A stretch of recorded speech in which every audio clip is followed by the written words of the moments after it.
So it's really having a single model that you can build into a platform that's scalable.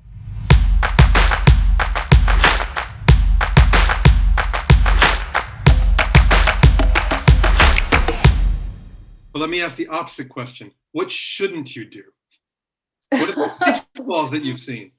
Oh my gosh. Well, there are probably more pitfalls I've seen than elements for success. Kind of carrying on with that thought I just had, sometimes when I work with clients, I have to remind people, keep your eye on the ball. And this happens, even in programs, you see this drift in terms of content, like drifting the content back toward a lot of information or telling patients what to do. And we know those things don't work. So it's keeping your team, as a behavioral scientist, focused truly on behavior change and not on those things that we assume work, like lots of information or, again, telling people what to do. So that's one pitfall. And then I have another thought, Kevin, and that is, it's really important not to mix scientific theories and models when you're building these programs, because there are a lot of really great theories and models of behavioral change. But I think it's important to pick one and stick to that. So that you're not mixing concepts. And I see that a lot, like throwing everything, everything, even the kitchen sink, at what we think or assume helps people change behavior. So it's really having a single model that you can build into a platform that's scalable. And then, so I have lots of pitfalls, Kevin.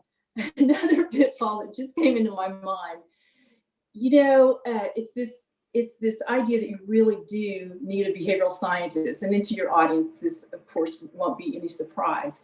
But I think you need someone who has designed behavioral change interventions, has empirically tested them, evaluated them, a subject matter expert, someone who can really help your team know the difference between fact and myths or assumptions about behavior change.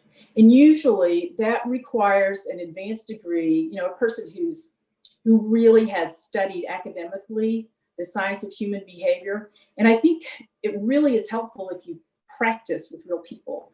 So you understand at a deep level, how do people really change their behavior? And then, if you're on track with actually hiring a behavioral scientist, and there are some awesome ones out there, don't bring them in midstream in your project. Bring them in at the beginning so that they can help you build that whole product from beginning to end.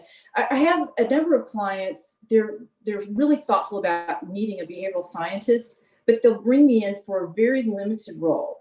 It might be to train their health coaches, that's great.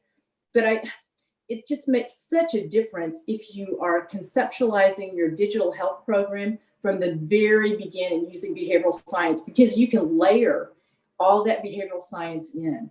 So I think those are probably some of the main pitfalls. I could probably come up with more.